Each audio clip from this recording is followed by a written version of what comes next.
संदेशा ब्रह्मा जी के अइले, पहला संदेशा ब्रह्मा जी के अइले, ब्रह्मा जी के अइले, हाँ ब्रह्मा जी के अइले। गौरा के मना न कैले हो, अरे गौरा के मना न भैले हो, हम ना जाइब गवनवा डाली में, भोला मांगे गवनवा होली में, हम ना जाइब गवनवा डाली में, भोला मांगे गवनवा होली में। दूसरा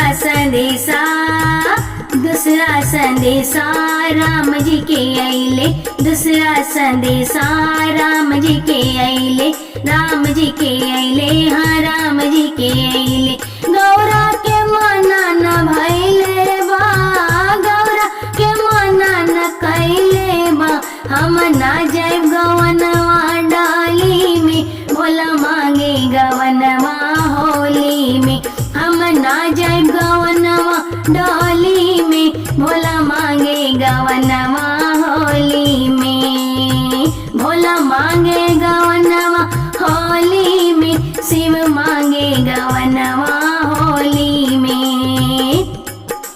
तीसरा संदेशा कान्हा जी के अइले, तीसरा संदेशा कान्हा जी के अइले, कान्हा जी के अइले, हाँ कान्हा जी के अइले। गौरा के मना न कैले हो, अरे गौरा के मना न भैले हो, हम ना जाइब गवनवा डाली में, शिव मांगे गवनवा होली में, हम ना जाइब गवनवा डाली में, शिव मांगे गवनवा होली में, भोला मांगे गवनवा होली में, शिव मांगे गवनवा होली में। चौथा संदेशा विष्णु जी के अइले, चौथा संदेशा विष्णु जी के अइले, विष्णु जी के अइले, हाँ विष्णु जी के अइले।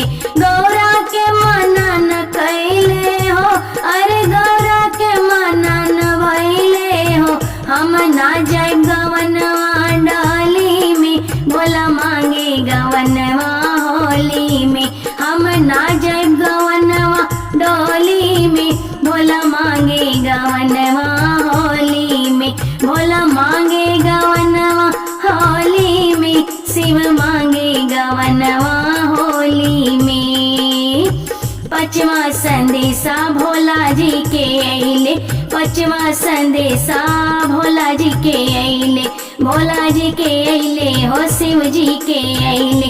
गौरा के मनल भैले हो, अरे गौरा के मना कैले हो, हम जाइब गवनवा डाली में, भोला मांगे गवनवा होली में, हम जाइब गवनवा डाली में, भोला मांगे गवनवा